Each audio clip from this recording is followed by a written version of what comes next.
Welcome, those of you out there in the world. This is Patrick Perez on the Life and In Between podcast. It's a new year. Have you run your 5 miles? Have you done 1,000 push-ups? Have you gone clean eating? Have you talked to your parents? Have you done those things that you swore you would do this year because you didn't do last year or the year before? Yeah, sometimes systems prevail where motivation fails, and we have a special guest today who is going to help us live better, be better, make this world better. So, without any further ado, let me introduce Deanna, and she'll introduce our guest. Take it away. You so much, Patrick, and thank you, our Life in Between listeners. Thank you for listening in today. Today we have a very special guest. His name is Stanley Bronstein, and I have to say that I was so excited to hear that we were going to have him as a guest because he's made some major accomplishments. Not only is he an attorney, a lawyer, but he's also been on a weight loss journey and he has successfully lost over 220 Woo! pounds. Woo! And the best part, let me tell you, all natural, all naturally. So I'm going to allow Stanley to talk a little bit more about himself because I don't want to steal his thunder. I want him to tell us all the good and great things that he has done and accomplished. Thank you so much, Stanley, for being on Life and in Between. Thank you for having me. And before we go any further, here's the proof. Wow. Yeah. That's So, amazing. Congratulations. That well, is, I think I always say it's amazing that I got that big in the first place. That's what I think was amazing. That was the hard part. Um, but okay, my name's Stanley Bronstein. As Deanna said, I'm an attorney. I'm also a CPA, and I've turned life coach and author. Because what's happened to me is I've kind of been on a journey, a many year journey. I'll give you the really quick version, and then we're gonna kind of hop right in, but it helps if you have the background. Okay. When I was 8 years old, my mother died. Needless to say, it messed with my head. I was living with my massively obese father, and to make a long story short, we both ate ourselves into oblivion. If you look at my pictures, I got bigger and bigger and bigger and bigger and bigger. So big that I'm proud to say I weigh less now at the age of 66 years old than I did when I was 15, which is kind of, I don't know if that's funny or sad, but that's the case. And along the way, I had times where I lost weight occasionally, but then I would go back to my old habits and I would put the weight back on. So, first thing to learn out of that is right there. The reason the weight came back on was the changes I made were only temporary. So if you want to remember this, temporary changes yields temporary results. Permanent changes yields permanent results. So, so that's the first thing to remember right now, since we're talking about New Year's resolutions. If you want to change your life for the rest of your life, you're going to have to make some permanent changes and implement them for the rest of your hopefully very long, very healthy, very happy life. Temporary changes, temporary results, permanent changes, permanent results. No ifs, ands, or buts. So that's the first thing to learn right there. Okay. I Along the way, I maxed out at 367 pounds back when that was probably 35 years ago. I was working with my older brother at the time and I was already a CPA. We got in an argument one day.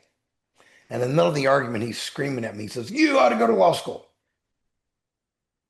And I said, you're absolutely right. I signed up for the LSAT test to get into law school. 4 months later, I started law school. It took me 4 years because I went at night while I was working. And I became a lawyer. And that was little almost 35 years ago. That totally changed my life. So, lesson number two, you can be talking to someone who is totally full of crap, which he was, but you need to listen to what they're saying anyway because words of wisdom may accidentally come out of their mouth. hmm. And him telling me to go to law school was words of wisdom. You know, so So I did that. So, so thank you, bro. And anyway, so I had in my last year of law school, I had actually lost 100 pounds. I got down to probably 265 pounds, which was enough for me to start dating and, that type of thing. And so I wound up, eventually wound up getting married. Like all guys who are married, they get comfortable, they put weight on, put weight on, put weight on. I never got back up to my full 367 because out of all the changes I made to lose the 100 pounds, most of them were temporary, but one of them was permanent. And the one permanent change was I used to wake up in the middle of the night and I would eat full meals in the middle of the night. Full meals. And when I lost that 100 pounds, I did it through Weight Watchers. I broke that habit of eating full meals in the middle of the night. I stopped doing that. So because I did that, my weight only went up to 320 pounds, not to the full 367. So I did keep some of it off. So there again, that's proof of the temporary changes, temporary results, permanent changes, permanent results. Now, and the way I broke that habit, this is interesting because, we're going to talk about habits as part of this because Patrick mentioned motivation. Well, motivation doesn't count for anything because motivation wears off. And we're going to talk about that in a minute. But I broke that habit by I was eating Weight Watchers dinners all the time. And the Weight Watchers frozen dinners, they have pictures on the package that make them look really nice. And I would wake up in the middle of the night wanting to eat, hungry. I'd go to the freezer. I would pull one of those out of the freezer. I would look at the picture really hard and I would imagine what it tasted like. And I said that was good. And then I put the package back in the freezer. Wow. And I went back to sleep. So that was how I broke myself. But to show you how bad of a habit it was, I had times during those first months, I woke up, I had nightmares. A nightmare that I ate something in the middle of the night. And I woke up and I went, oh, I didn't do that. And I'm like, oh, good. So Wow. it was, I mean, it was ingrained in me. It really was. It was messes with your head. I just gotta ask, was it you were actually hungry or was it just a habit that you got into? Both, both. But one of the things I've learned along the way, hunger is my friend Mm, because, okay, as long as you're not starving from malnutrition or living in a country where you can't get food or in a home where you can't, I'm not trying to make fun of people who are underprivileged, can't get food. Not trying to make that. But if you're someone like me who is affluent and has access to more or less all the food he wants, if you go to bed hungry, that's good because that means you're losing weight. mm, It's okay to go to bed hungry. And that applies to other things in life as well. It's good to go, you got some goals you want out there. It's good that you go to bed hungry because you wake up in the morning wanting to go after them. mm, And one of the other things I told myself was this food that I want to eat right now, it'll be there for me in the morning. I'll eat it in the morning. I don't need to eat it now. So I learned a little bit of patience. So, but my weight ballooned back up to 320 pounds. And I was married. Still am, by the way. And I was coming up on my 50th birthday, 4 months before my 50th birthday. It was 17 years ago. February 1st, 2009. I remember the day. And you notice it wasn't January the 1st. It was February 1st. That's because, like everybody else, I blew off my New Year's resolution. My New Year's resolution was I was going to get in shape that year, and I blew it off. It was February 1st. But I didn't wait till January 1st of the next year. I said, screw it. It's February 1st, so what? I can start now. I asked myself a very important question, and I encourage everybody to ask this question and then answer it. I said, where am I going to be in 5 years if I keep doing what I'm doing?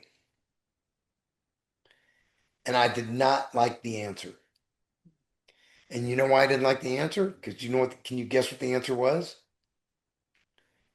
The answer was I was going to be dead. That's how cold, hard, and truthful I was with myself. You know, as I like to say, I wasn't committing suicide, I was committing slowicide. I was slowly eating myself to death. I hadn't had a heart attack yet, I hadn't had a stroke yet, you know, my knees didn't give out yet, all those kind of things. So I turned to my wife, I said, I'm cooked. I'm done. I'm going to start making changes in my life right now. You might like them and you may not like them, but I don't care because I have to make these changes or I'm going to be dead. And I told her, I'm going on a journey and I hope you come along with me. But if you don't like it, there's the door. You can walk out anytime you want. That's again cold hard. Just and before I go any further, I'll tell you, we're still married and we get along better now than we did then. But I'll just tell you that. But I told her that. And so got to give her credit for that. So I said, I'm going to learn to start eating better now. I'm going to learn to start exercising now. And my exercise of choice is going to be walking. And little did I know how prophetic my words were because you made me laugh at the beginning of the podcast, Patrick, when you said, "Have you walked your 5 miles today?" The question is, have you walked your 15 miles today? Exact. We have a neighbor who does that 15. And so yeah, I've always about Okay. I walk at least a half marathon every day, and I've been doing it for about the last 400 days. that is crazy. Almost. And What? yet, well, I have a graphic which I should turn into another one of my pictures. If I started it last year, I did 5,166 miles. If I started in Los Angeles, I ended up in the middle of the Atlantic. Kudos. Now, I just do that because it's what I want to do. It's what I have become. And this is all from a person when I started out, I had trouble walking a block. So now, I'll tell you right now, I wasn't perfect when I started this out. And I made improvements along the way. So right now I'm going to tell you, you don't have to be perfect. And the thing I embarked on was a pretty scary thing. The thought of totally permanently changing your life can scare the crap out of you. Well, I'm going to tell you something about fear. You want to change your mindset about fear. Fear, you can either forget everything and run, or you can face everything and rise. I want you to start facing everything and rising. If I'm afraid, so what? Get there. So I started making changes. I First thing I did was I gave up soda pop. Hmm. I was drinking the Diet Pepsi caffeine free. Surely it was diet and it was caffeine free, couldn't be bad for me. Wrong.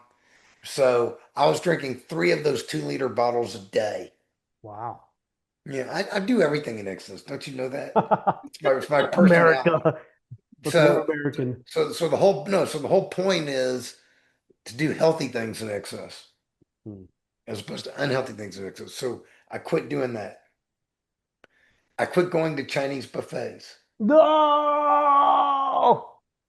I would, man, when I walked into them, the owners of the restaurant would go running. Like, there he comes again. Oh, he's going to eat us out of house and home. Um, so I stopped going to those.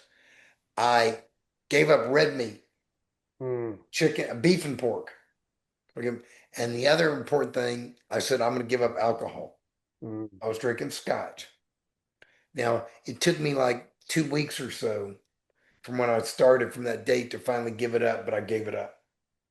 A couple of weeks, but I did give it up. Haven't had a drink since and don't miss it. And it's very interesting to go to parties when you're the only one who's not drinking. Hmm. You see the party a totally different way. But of course I'm always the designated driver. But so I quit those things. Then I started slowly walking. In the beginning, I didn't even walk outside. I walked in the pool back and forth doing laps because my legs hurt so much. It helped. It made it better. Then I got to the point where I started walking outside and I started going for duration. And the way I've always exercised, I follow a different philosophy than what you hear. You always hear high intensity, short duration. I'm the exact opposite. I walk, this is my totem animal, my favorite animal, a snail. I walk slowly, but for long periods of time. I can walk, eh, you know, I can walk. You come to me any day and say, I want you to walk a marathon today. I'll do it. It'll take me 11 hours to do it, but I'll do it, provided I have the time in the day or make the time, but I'll do it. And and it also helps. I mean, I know a lot of people don't have the time to do these things. And you don't have to do what I do, but the important thing is that you do something.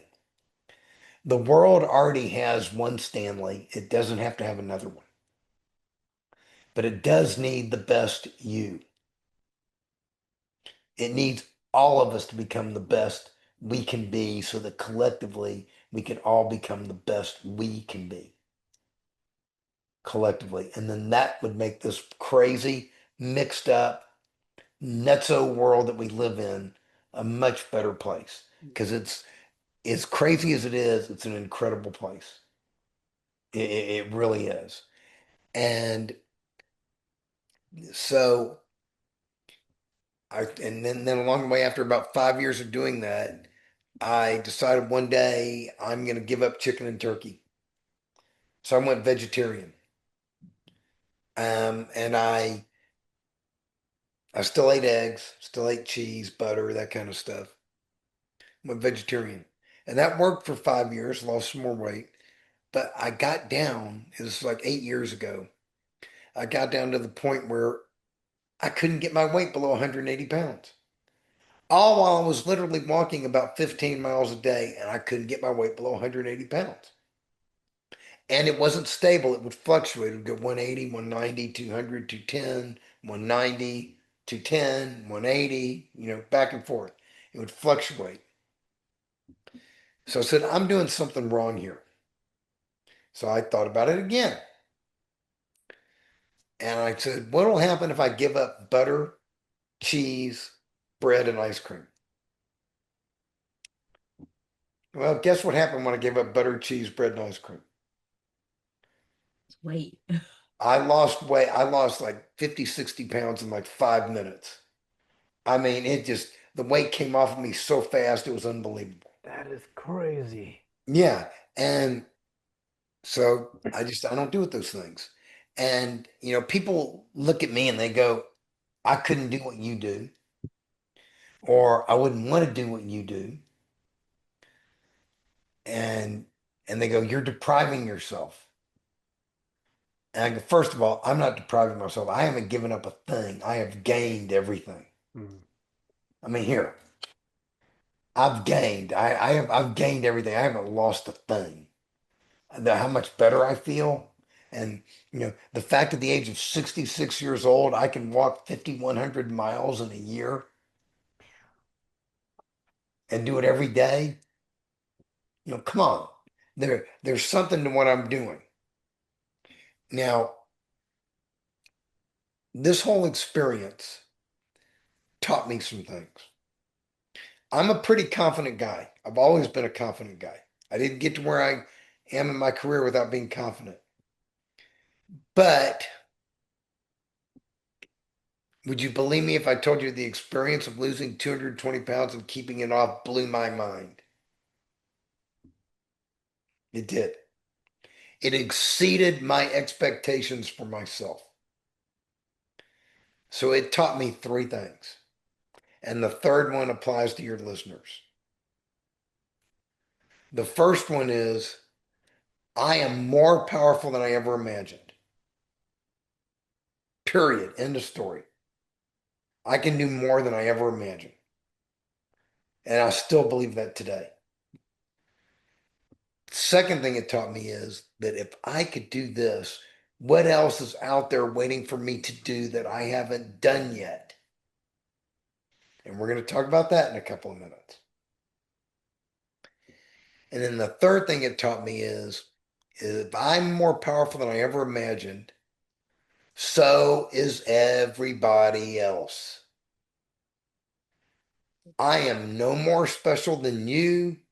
You are no more special than me. We are all special.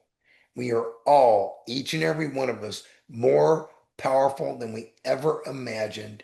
And it's time for us to start realizing that. And it's time for us to start acting like that. It really is. Get And hype. Oh, mic drop.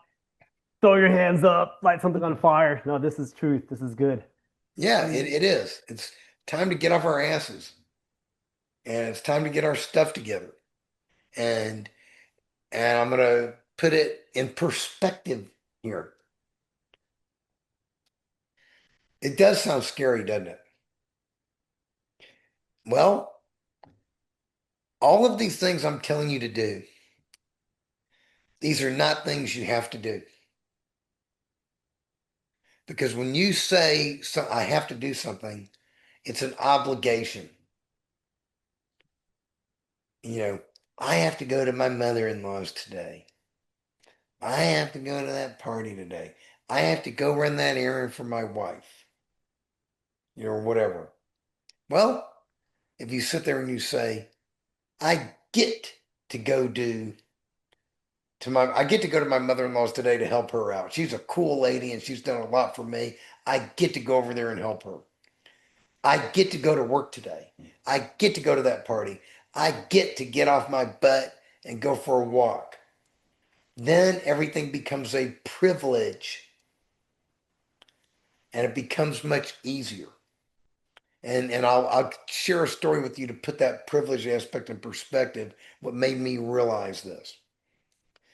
There's a woman back in 2007 I met when I was in Honolulu. I interviewed her for a book I was writing. Her name was Peggy Chun. She was an artist and she had Lou Gehrig's disease. Her grandmother died from it. Her twin sister died from it. One morning she woke up and her legs were weak. She didn't have to go to the doctor. She immediately said to herself, "Oh shit, I know what this is." She didn't need to go. She knew what it was and she knew it was in store for her. This woman, by the time I met her, was on a ventilator, completely bedridden. The only way she could communicate was trained people would hold up an eye chart and they could follow her eye movements and she could spell out words. And that was how I interviewed her. And when I looked at her, I said to myself, if I ever get like that, please put a pillow over my head and take me out.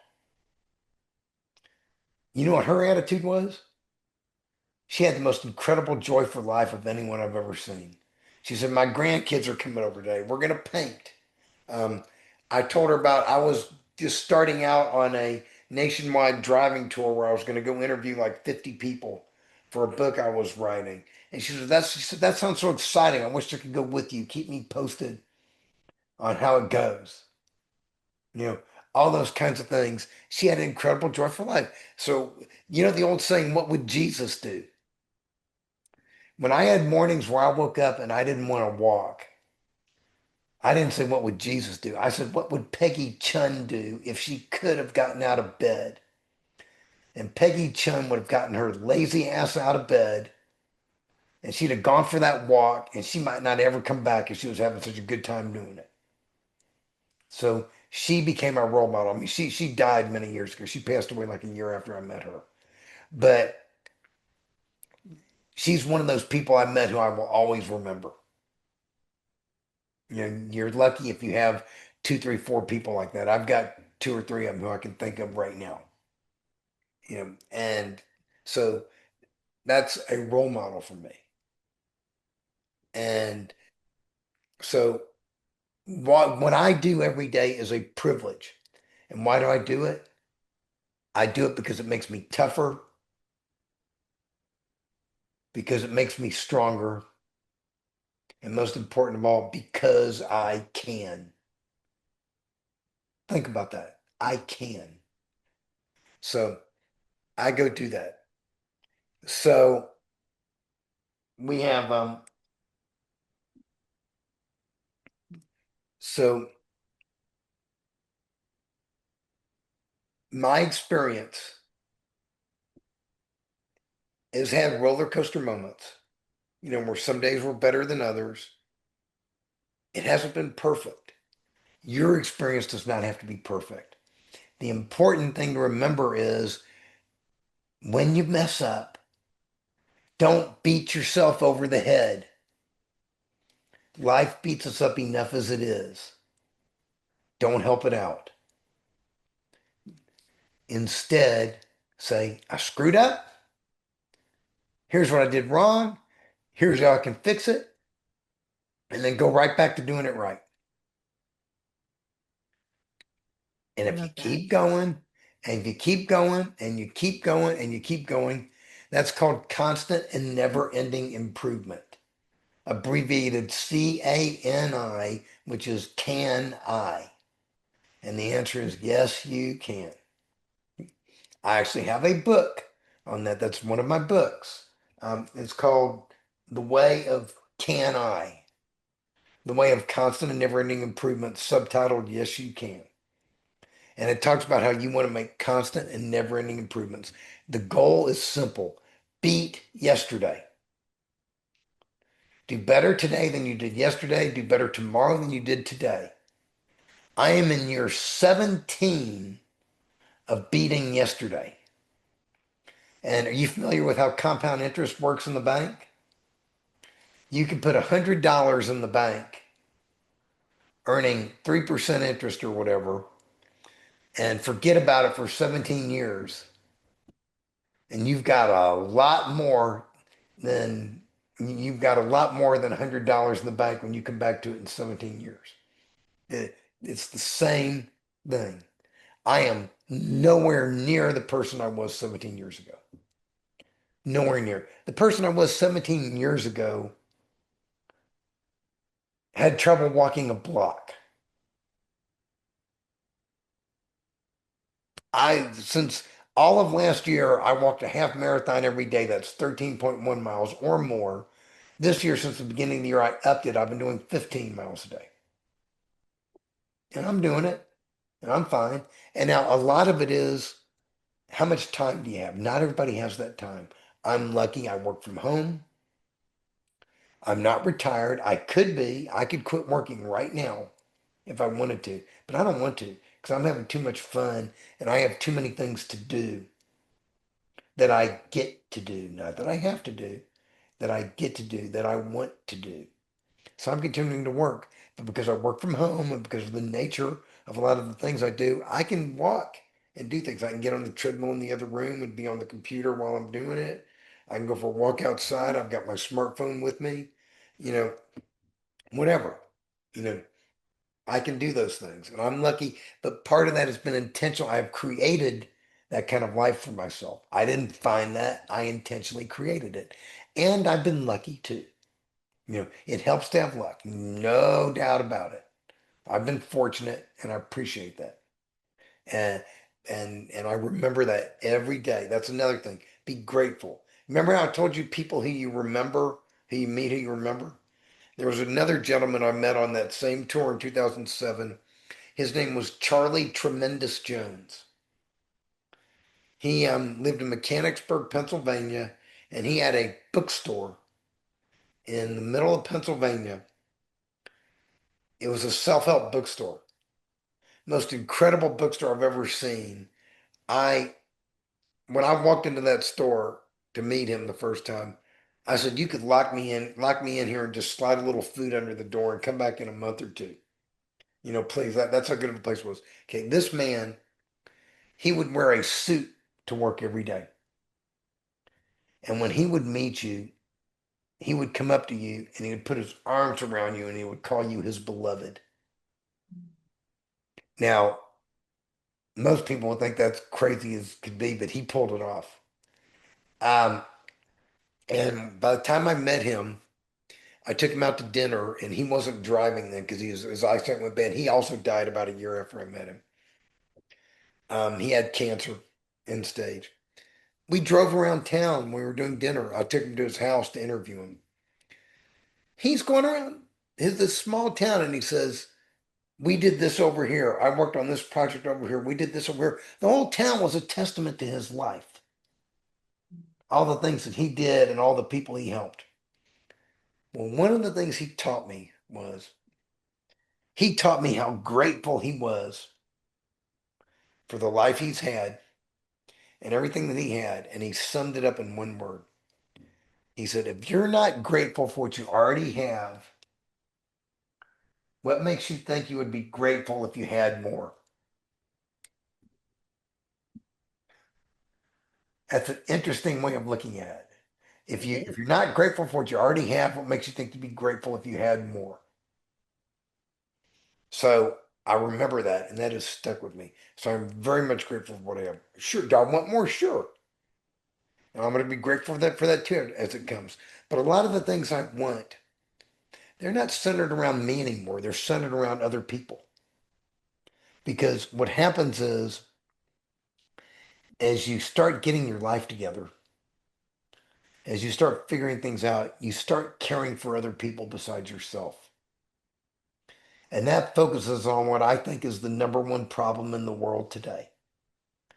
All too often, all too many of us only care about ourselves.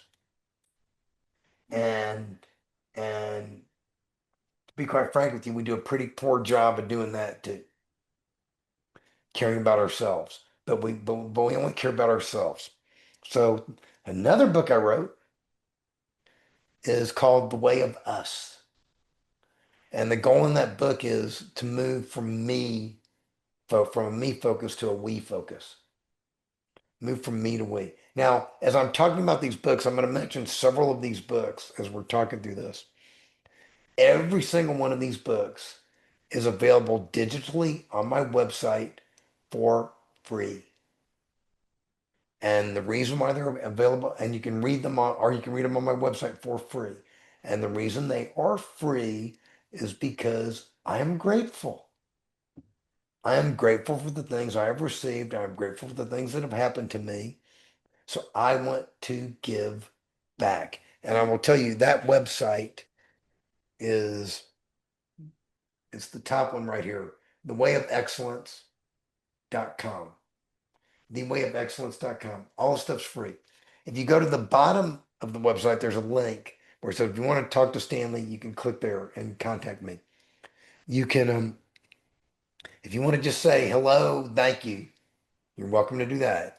If you want to say, "I'm interested in getting in one of your groups as you put these together," you can do that. If you say, "I want to work with you privately, personally," you can do that. Now, the groups and privately, that costs money. But, but once again, the mission that I'm on is more important than the money. So that's why all the books are there for free. And that's why I created the books. And that's why I made them digital because that way I can give them away. And so if you have no money or you don't want to spend the money, you can do it. You got it. I believe in you. I care about you and I want you to succeed. Now, I talked about so far the way of can I, the way of constant and never ending improvement. I talked about the way of us, moving from me to we. There's another book on there called The Way of You, which breaks things down into three phases: finding you, finding who you are, becoming you, putting the steps into place to become the person you really want to be, the person you can be and then the third one is optimizing you. Okay, you found you, you've become you. How do you optimize it? How do you take it further? So that's all there too, the way of you. Now, the whole thing, the underlying thing, there's a system in place. It's called the way of excellence. That's why the website is called thewayofexcellence.com. It's a system. You can see a chart of it on the wall behind me. But this is all on the website. You'll see that. And it breaks down, think of it as a human operating system. It's like Windows 11 for being a human being. It's like Mac OS for being a human being. It's an operating system. It gives you guidelines, structure. And the reason I did this, it grew out of my experience on my weight loss journey. I've always been a systems thinker. That's the accountant part of me. I have made a career by taking complicated things and making them as simple as possible. That's why I created the system so that other people could replicate it, maximize their own potential, do the best that they could do for Gotcha. what works for them. Like I told you before, the world doesn't need another Stanley, but it does need the best you and the best us. That it very much needs. So you've got so if you go to the website, you can start with the way of you, which takes care of how to get your life together. You can start with the way of us. If you want to focus on community, you know, workplace, that type of family, that type of thing. Or you can start with the operating system and learn the operating system. The operating system has, and there's a book for that too. It's called The Way of Excellence Journal. It's an interactive PDF, meaning that if you download that PDF and you put it on your computer, if you have like Adobe PDF or something like that, you can type, it has questions and boxes. You can type your answers in the boxes and save it. And it's like an interactive workbook and you can keep it. Again, digital, again for free. But it takes you through the whole operating system. It teaches it to you. I also have videos on each one of the parts of the operating system. The operating system is complicated, yet it's simple. It's made up of 20 parts, which are each broken down into three subparts. But when you look at it, it's really simple because, it teaches you things like learning to tell yourself the truth, learning to think long term instead of short term. Because, see, every time I was going to a Chinese buffet, I was thinking short term. I was filling my stomach and satisfying my head, but I was killing myself in my long term, in my future. Um, it's more important. Sometimes it's better to exercise some short-term discipline to help you in the future. Taking personal responsibility. I didn't blame anybody. I didn't blame my wife. I didn't blame my mother for dying when I was 8 years old. I didn't blame my father for feeding me all this fattening food and everything else. I didn't even blame myself for all the scripts I made. I just said, what do I need to do to fix the problem and am I going to do it? Stanley, I have a question, and Yeah. everything. I mean, you have like a blueprint of everything. You have designed everything for everyone. You did all the hard work, basically. You did all the hard work, and now you're providing this for someone to use it and all that. And this is fantastic, and I love that. And there are people right now that are ready to go ahead and go on this journey and use that. And then there are those that are self-sabotaging themselves Yep. that in that. Been there, done that. Okay, can you? Because I know we have some listeners out there that are self-sabotaging themselves, finding an excuse, whatever it is, from getting to where can you give us that example of the self-sabotage and what can they do to try to overcome that? Okay. Self-sabotage. When I was um, in college, I think I was around 21 or so. I actually lost close to 100 pounds. I was on a road trip with some friends of mine, and they had cookies in the car. And I'm sitting in the back seat on a long road trip with cookies in the back seat. What do you think I did? I ate cookies. And did I eat just one? Nope. I ate plenty of cookies. And then did I, after I ate that cookie, did I say, well, you screwed up, Stanley. Time to go back on the wagon, hop back on the wagon tomorrow? Nope. I just said, well, I screwed up, so let's screw up some more and screw up some more and screw up some more and screw up some more. and I put all the weight back on plus a heck of a lot more. So that's one example of self-sabotage. Um, I, later on when I lost 100 pounds again, I started, um, I started dating, and I was in love with this woman, not the woman I married. And she said, I want to go to restaurants. And basically, I had a couple of choices what I could have done. First thing I could have done was put my foot down and said, and I told her, I don't really don't want to go to restaurants.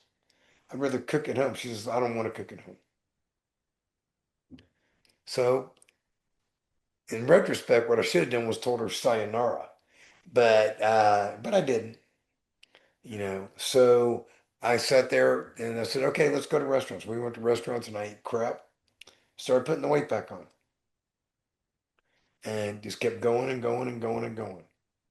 But if I would have sat there and stood up for myself, and I knew better when I was doing this. Most of the time when you self-sabotage, you know you're doing it. I mean, do you think February 1st, 2009 was the first day in my life where I knew I needing to eat better? You think it took me 49 and a half years to figure that out? Hell no. No. But that was the day I got fed up enough. So lots of things self-sabotage. And it's going to happen. You are human beings. If you notice, the system is called the way of excellence. It is not called the way of perfection. And the reason why it is not called the way of perfection is there are no perfect human beings. As great as you are, Deanna, you're not perfect. Newsflash. I I'm not perfect. People listening, you're not perfect, and you're not going to be the first perfect human being on the face of this earth. Not going to happen. You are going to make mistakes. The question is, what do you do when you make those mistakes?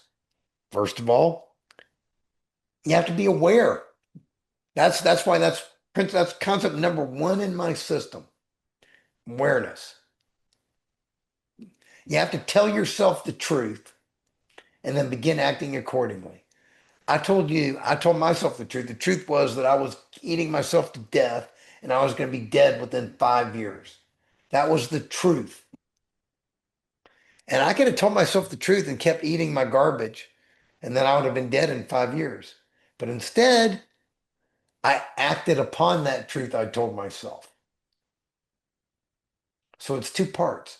You got to tell yourself the truth and you got to act on it. But as I told you before, you don't have to do anything.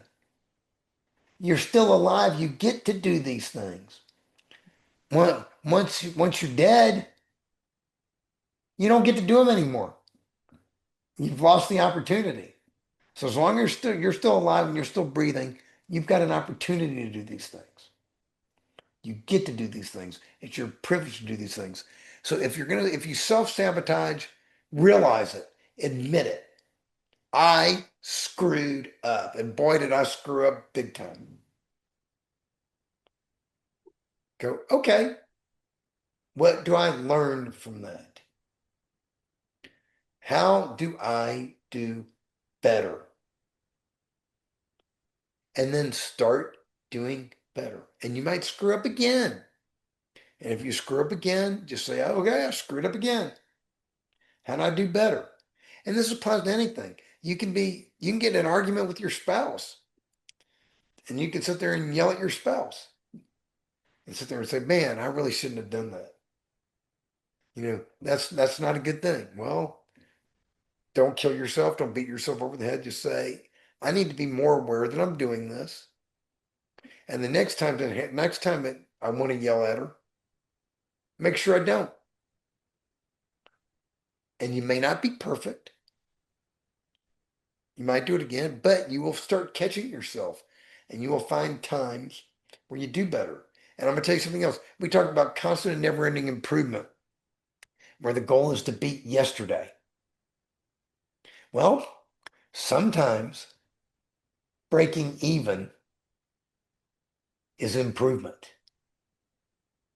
Maybe I didn't eat healthy today, but I didn't go to that Chinese buffet. Mhm. That's an improvement. Maybe you know, I got one guy I'm counseling with right now. He's trying to quit. He's trying to lose weight and he wants to quit drinking. He, you know, he he's not ready to do both of them at the same time. Although me personally, I think doing them both at the same time is easier because you get your mind really going. But, but people are different and you have to meet people where they're at. And you need to understand people. You get to understand people and you work with people and you help with people and you have compassion for people. Did that sort of in a roundabout way answer your question? It did. It did. Thank you so much. And I think our listeners are going to be so thankful that you said that because and it's not only for eating, but I think you hit the nail on the head when you said that these are things that you can apply in anything in your life. It's that mental mindset that you have to change, your perspective in things, and then You get to change it. you get to change it. Exactly. You get to change it. Exactly. And that's the idea. And I think once that's the key thing, the message that you're sending is that you get to do it. And once that begins to, how long did it, well, let me ask you this. How long did it take you for you to accept that concept, to ingrain it, that you get to? Because there's some people may fall back and get off the wagon and say, relapse on their old way of thinking. Well, this is back, probably around 2014, probably about, I don't remember exactly, about 5 years into it. I had 1 month where I basically locked myself in the house. It was in October. I'd have to look it up on the calendar for the exact date. So I guess 5 years, 6 years into my journey, I locked myself in my house, and over a 1 month period, the whole system you see on the wall behind you was born. Now, it has evolved since then, and it has grown into something. But the basics of the system came out in like a 20-day period. And what I did was I did a lot of walking. You're going to love this. I had 20 days in a row where I walked a marathon on the treadmill, 20 days in a row in 1 month. And needless to say, I was tired by the end of it. But anyway, um, I just kept saying, can I do another day? Can I do another day? And all this stuff. You ever heard, you know what automatic writing is, where stuff just pours out of you? This stuff was almost like automatic writing where it just started coming out of me. Mhm. And I've refined it, and thought about it and that kind of thing, along the way, and it's gotten better. So, I guess, and one of the key points was that perspective, that get to versus have to. And that was one of the key points. I mean, I probably realized it a little before then, but that was when I first put it down into writing. That's good. That's really good stuff. Um, I think this resonates with a lot of people right now. And I know, I mean, I know that you were explaining your process. I am so sorry because I didn't mean to break your You're your fine. You're fine. You're fine. I can go on and on and on forever. You're fine. It's nice to be broken up. Got any more questions before I get back on my I, soapbox? I'm gonna hold back. Yes, I'm gonna let you get back on. Okay. We're going to talk about the tail end of the system. Well, okay. Concept number 15, creating balance. Balance is not something you find. Balance is something you create. The balanced life I have today, I intentionally created it. And like I said, I've been fortunate that I could do these things. Not everyone has the same breaks that I have, but I did these things. I created this life. And the way you create a balanced life, It's real simple. 5 steps. You identify everything in your life that's deficient. Then you identify everything in your life that's excessive. In my life, uh, my exercise was deficient. My eating of healthy food was deficient. Then you identify everything that's excessive. My eating of crappy food was excessive. My sitting on my butt was excessive. My drinking alcohol, I wasn't an alcoholic, but it was excessive.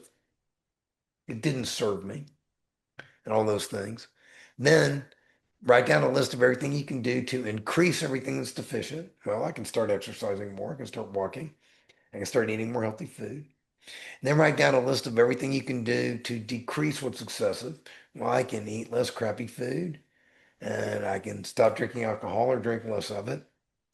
And then the last step, do everything you wrote down on the lists. So what's deficient? What's excessive? What do you need to fix those things? And then do it. It's all about taking action, but consistent action, action that's consistent with what you want. Okay, then we move into the tail end of the system, the last 5 concepts. 16, 17, 18, and 19 are what I call the 4 factors.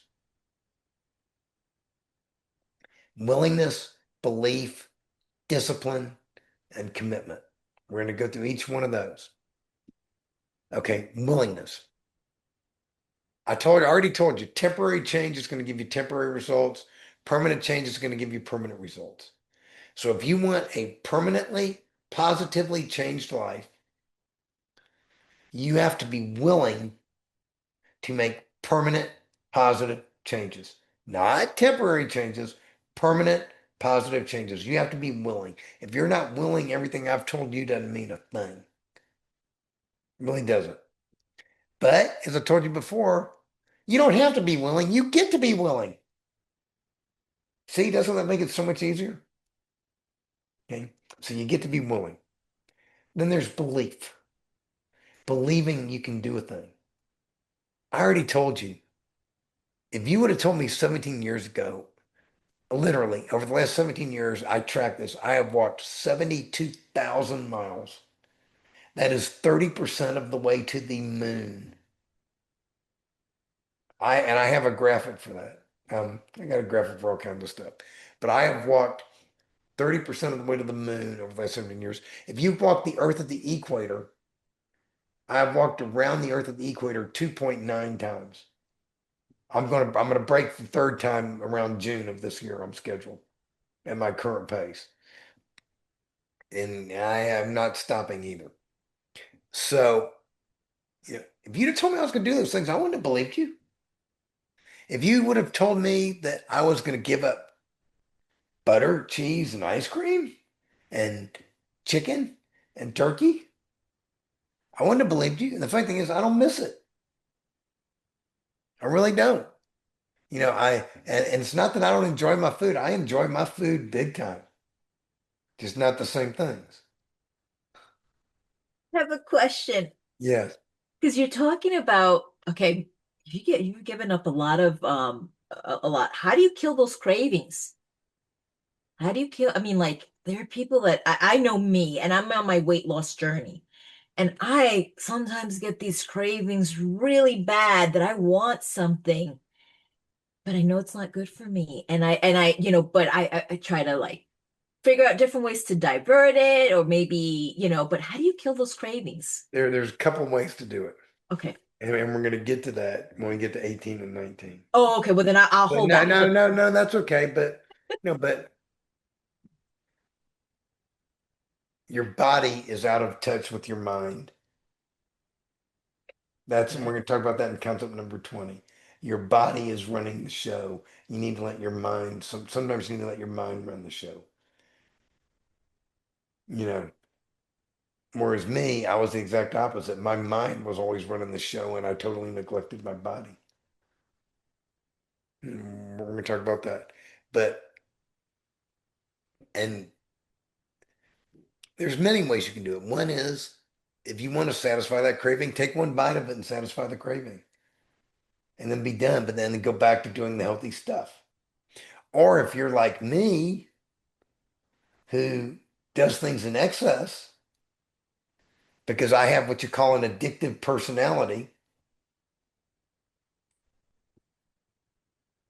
I have found that abstinence is easier than moderation. See, example, chicken wings. I made the best chicken wings you've ever had in your life. I made I made chicken wings dipped in a glaze made of molasses, pineapple juice, and habanero sauce. If you like spicy, if you don't like spicy, you don't have to do the habanero. Yeah, I think Patrick's mouth is watering right now. Okay. Anyway, I would make the chicken wings, but I didn't eat one chicken wing. I would sit down and I would eat 18 chicken wings. And by the time I got through, there was a big pile of bones on the table, you know, when I got through. Well, I've already had my lifetime share of chicken wings. And I've had your lifetime share, and I've had Patrick's lifetime share, and I've had quite a few other people's lifetime share. I don't need them anymore. I just like when I told you I went to the fridge, the freezer, and I held the box up and I looked at the picture. I visualized what it's going to taste like. My wife might be eating something. She's skinny, doesn't have a problem. She might be eating something that I used to eat, and I'll go, let me smell that. And I sit there and I smell it. And when you eat a clean diet like I do, your nose becomes very sensitive. And I can sit there and I can smell it, and I smell everything that's in the food, and I go, smells good. And then that's it. I don't need it. I don't need to eat it. I'm done. And and in the beginning, like I told you, I had nightmares that I woke up that I ate something I shouldn't eat. I mean, I would wake up in a cold sweat thinking that I ate something I shouldn't eat. And then I realized I didn't do it. I'm like, oh, good, okay. But that's how strong it was. But once again, you're a human being. You got a craving, it's okay. But I had. I'll get to this for a second. Let's move on, and then I'll circle back to what you're doing. Sure. Yes. Okay, number 18. So no, back finishing up on belief. I already told you you're more powerful than you ever imagined. Start believing it. If you believe it, if you believe you can or you believe you can't, either way, you're right. Believe it. You are more powerful than you ever imagined. You, Deanna, are more powerful than you ever imagined. You are a powerful woman. Be that powerful woman. You notice I didn't say be a perfect woman. I said be a powerful woman. Okay, now, number 19, sorry, 18, discipline. I mean self-discipline. I don't mean punishment. Okay, it's all about habits. Me, I I got to break some bad habits. I would get every day at 11 o'clock in my office, the clock would strike 11, time to get in the car and go to the Chinese buffet. Well, I had to break that habit. And the way I broke that habit was I started bringing healthy food to the office. And I said, 11 o'clock rolls around, I'm going to go in the kitchen and I'm going to eat something healthy. And the funny thing is, what was healthy, what I considered healthy then, I would consider unhealthy today. That's how much I have evolved over the 17 years. But that's okay because it was healthier than what I was doing. It's just like you see those dinners in the frozen food section, healthy choice.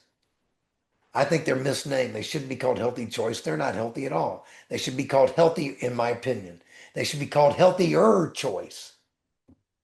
Okay.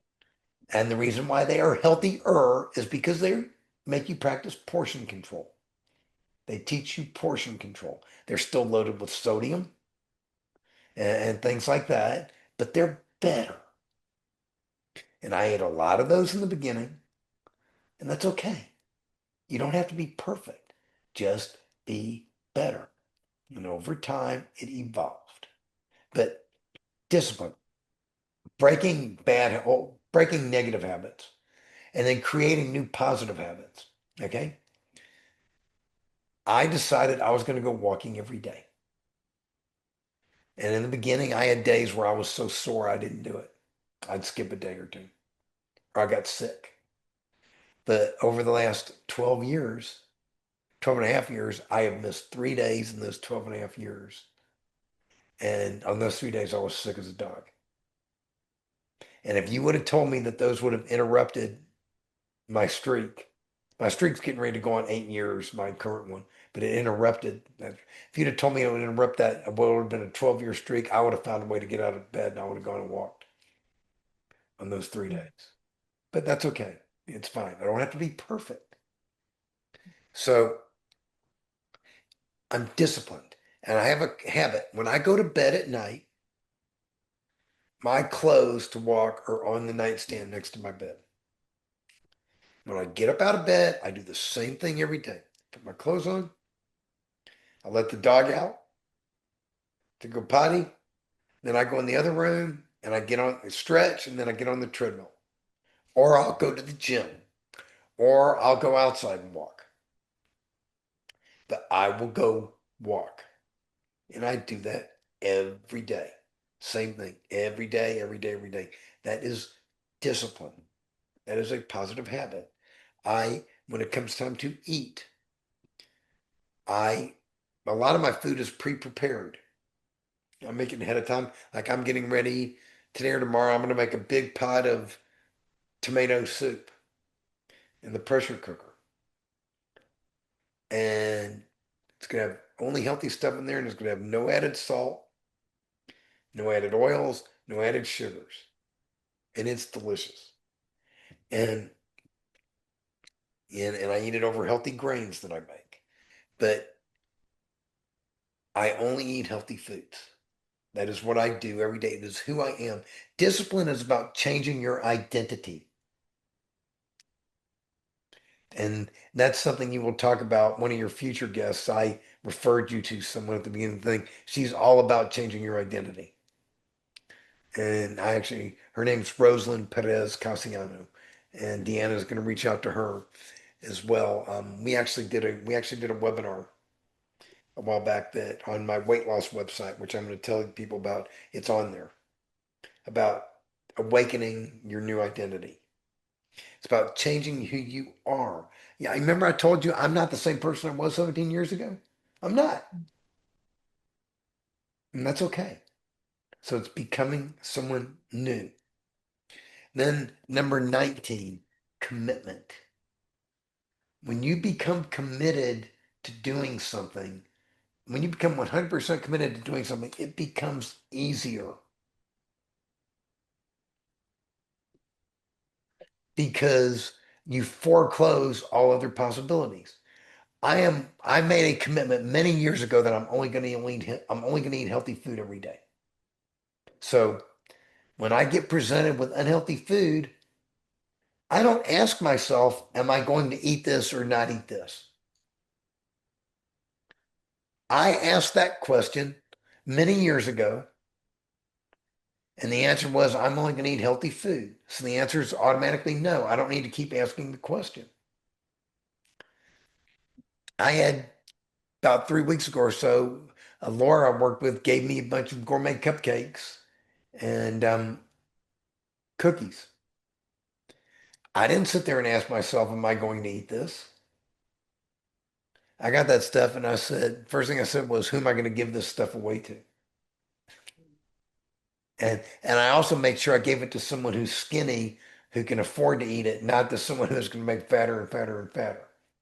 Yes, I was compassionate. I gave it to one of my neighbors who enjoyed it and who liked it.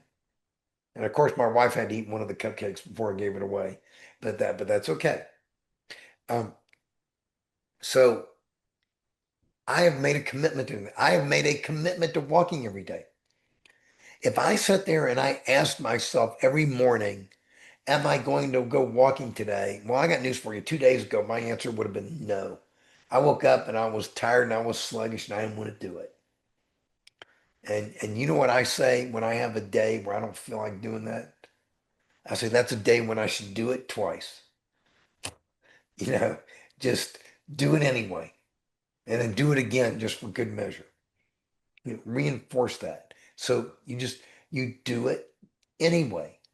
You get it done because it's who I am and it's what I do. When you are 100%, the more committed you are to a thing, the easier it becomes.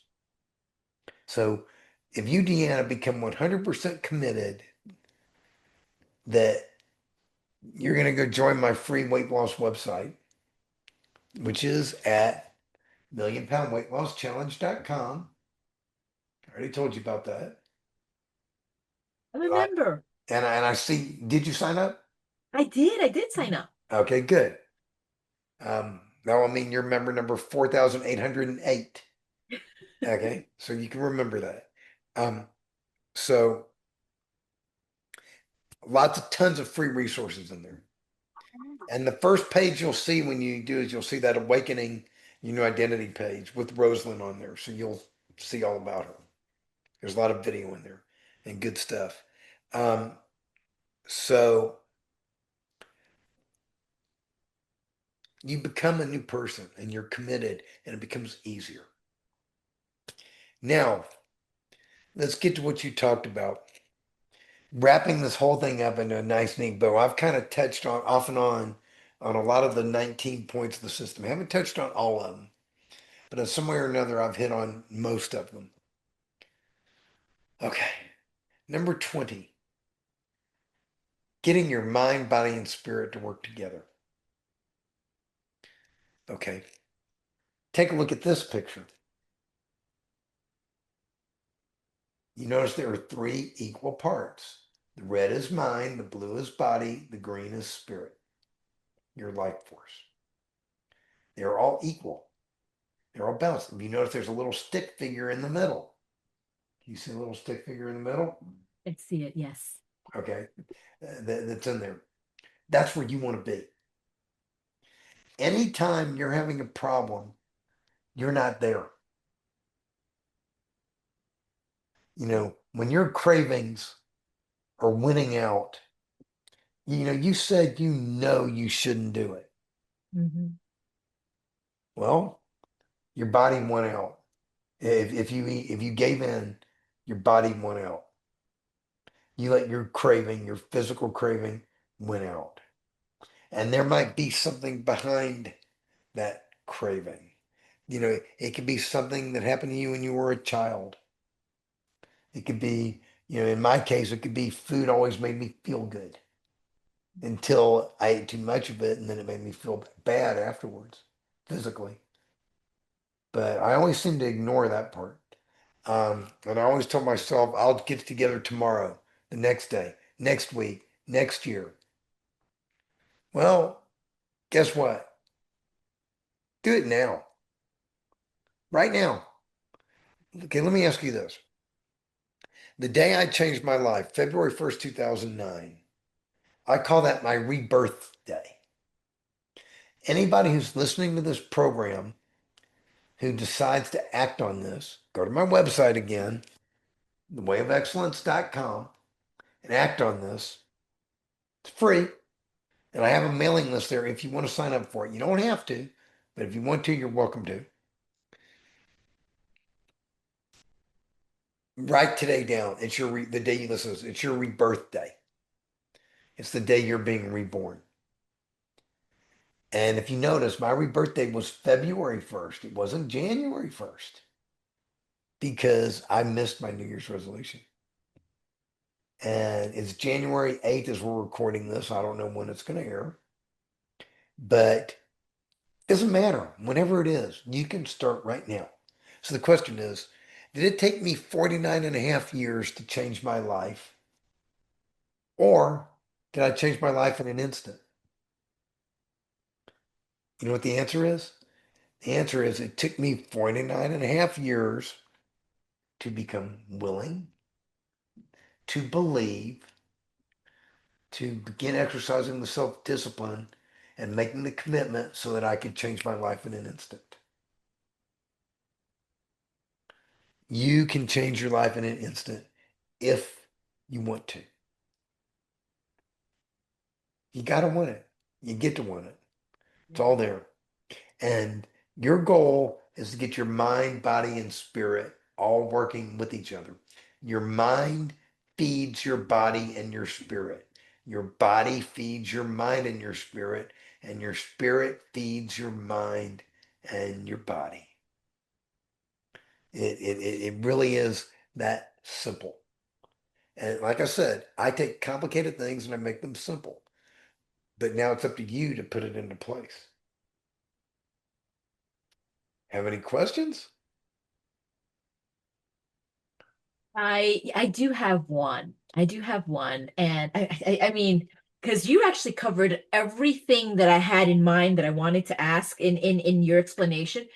But one thing that I do want to ask, is I know each person moves at a different pace, and that's the wonderful Yes. thing about your website and everything that you have guided is because you kind of customize it according to the person that's there, you know? Um, One of the things that I want to ask for a person that is those baby steps or they find it extremely challenging. Um, but they get bombarded by the media, the imaging and all that. And they're like so impacted by the external world and all that. And they're considering and saying, you know what? I want to take some weight loss medication kind of thing. What are your thoughts on that? I mean, I know that's your personal take, and each person is on their own journey. But yours was more on a healthy, you did it on your own, discipline, everything is mindset perspective. What about those? Okay. My thoughts are that I'm not a fan of the weight loss drugs. I'm not a fan of weight loss surgery. If you took the weight loss drugs, I'll support you. I'll still be your friend. I'm not going to yell at you. I'm not going to shame you. If you had the surgery, I'm not going to yell at you. I'm not going to shame you. But if you're thinking about it, don't. Try my way first. It is not necessary to do those things. Trust me, I know. And second of all, a lot of the media out there is garbage. And I'm not against doctors, but a lot of the advice you get from doctors is not that good either. And part of the problem is the way the whole medical profession is structured. And it's also, they're not taught healthy nutrition in medical school. The amount of, time they spend on healthy nutrition in medical school is so small. It's beginning to change. And some medical schools are starting to teach it more, but they're not taught that. I mean, I'll give you an example. I have a cardiologist who lives in my neighborhood. He's a friend of mine. We started talking about healthy eating, healthy nutrition, because I see every one in my neighborhood because I'm out walking every day. You know what happened after I had a discussion with him about healthy nutrition? He lost 30 pounds. This is a cardiologist who you would think knows about healthy nutrition. You know, they're not taught it. They don't know. I had a woman in New Zealand I was working with. She was diabetic, and her doctor told her put her on the keto diet and said do that. And I do not advise that for anyone, much less someone who's diabetic. And when I started working with her, she started changing what she's doing. And guess what? She stopped doing the keto diet. She feels better. She's not constipated anymore. Her energy level is through the roof. She feels so much better. And her blood sugar is going down. And her doctor said, what are you doing? Tell me. There is so much misinformation out there, even from a lot of doctors. Not all doctors, but if you go to my website, millionpoundweightlasschallenge.com, under the research section, I point you to several doctors who I think give good advice, who know what they're talking about. And and that's where you want to go to. And that's what you we all need to become discriminating as consumers.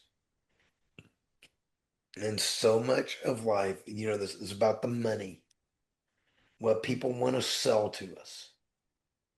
You know, it's all about making money off of us. Well, guess what? And it's not going to change because our government decided to change it.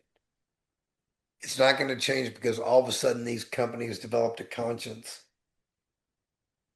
It's going to change because people, ordinary people like you and me, say we're fed up with it and we're not going to buy your garbage anymore and we're not going to buy what you're selling. And you know what'll happen when we stop buying what they're selling? They'll start changing or they'll go out of business. And when they go out of business, I'm happy they're going out of business. I feel bad for the people losing their jobs, but it's nice to see companies not doing that. Um, so it's all about discovering our own inner power. What did Gandhi say? Be the change you want to see in the world. Change starts with you. Do it. Yeah. You got it. This is your time. Now is the best time. Now will never come again. Stanley, you have shared a powerful testimony. You have shared a powerful story, and what I love about aside from hearing the journey, your story, and how you got to from point A to point B, how you got here, the fact is that you had a plan and you put a manual, a work, you put all this together for others to use because and I think that's the hardest part for people to start their weight loss journey. They don't know where to begin. They don't know where to start, and they don't know or how to stay and you've done all that. One thing that I also was noticing that you have like a community. You talked about 4,000 and you have like a community. Can you tell us a little bit more about your community? Because I think that's important for people to hear that community is so important and you Okay. Okay. First of all, you ever see The Wizard of Oz? yes. Okay. Where's the best place to begin? Oh, I mean like At the beginning. at the beginning, yes. That's what she said. That's what the good witch said. Start at the beginning. You just start. That's what's important. Okay, the community. There are currently 4,800 some odd members. World, about 1,000 of them are outside the United States. Basically, it's a bunch of English speaking countries around the world. It the website is totally free, but you have to register and create an account to do that.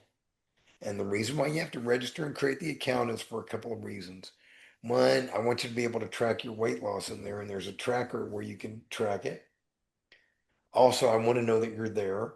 And second of all, I want to control access to people who are registered because weight loss is a sensitive subject. And you know enough on the internet, there are bad people all over the place who would love nothing more than to make fun of a bunch of people. So that's why the group is not on Facebook. That's why it's not on Instagram. That's why it's not on TikTok. It is a separate community so that it can be moderated. It can be a safe space. That website has been up and running.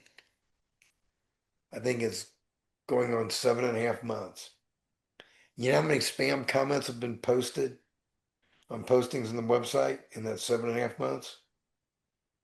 Zero. And it's not because I have good software, it's because it's moderated. No one posts anonymously, and you can only post if you signed up. And if a bad actor were to come along there, I'd kick him out. Boom, done. Easy. So that's why it's a safe space. That's what it is. And I have put a lot of research on there, a lot of information. There's a lot of videos from a bunch of different experts and a bunch of different topics. There's challenges on there, like can you go 3 days without eating sugar and flour? White flour, can you do that for 3 days? Can you walk for at least 20 minutes a day for 7 days? You know, things like that. Challenges to all designed to get you started. And it's there to help you because I want to help people. It's why I am here. It is my purpose in life. Remember when I told you, I said, what else is out there waiting for me to do that I haven't done yet? Well, that's one of those things. And it's a work in progress. I'm a long way from my goal. My goal is to get at least 50,000 people who need to lose 20 or more pounds. That would be 1,000,000 pounds. Well, I'm not there yet. You're getting there. But yeah, it's fine. You know, so that's the whole point. But we can all do these things. Thank you so much, Stanley. I appreciate you. Is there anything that you want to share? Because I know we're coming close up at time, and I want to respect and value your time. Is there anything else that you would like to share? Yes, I believe in you. I haven't Mm. met you. I believe in you. You're more powerful than you ever imagined. Start acting like it. And here's the websites again. You got them. Wayofexcellence.com and millionpoundweightlosschallenge.com. Go to those and just do it. Just do it. Now's a great time. If you're listening to this, you're listening to it for a reason. Deanna and I met each other for a reason. We're putting on this program for a reason. We both want to change lives. So does Patrick. We all want to change lives. So let's start changing them. Love it. I love it. Thank you so much. I do want to say that it's been truly an honor. I am so glad that I have the number one guest from Podmatch that has come on. Thank you so much. Um, and then for all of our listeners that are listening out there, thank you for staying tuned in and listening and being loyal followers. If this is the first time you're hearing our podcast, please subscribe, like, and share if anything resonated. If you hear anyone that may need to listen to this message or would benefit from everything that Stanley has said or the wealth of knowledge that he's giving for absolutely free, he's giving for free. Please share on, pass along his message, share this video. You can find us on all of our social media platforms from YouTube, Spotify, iHeartRadio, and wherever you go to listen to your podcast, you can find us. Thank you so much. I want to thank our listeners. Thank you for joining us at Life and In Between podcast. Peace, everyone, and sending a lot of love and hearts and kisses. Thank you for having me.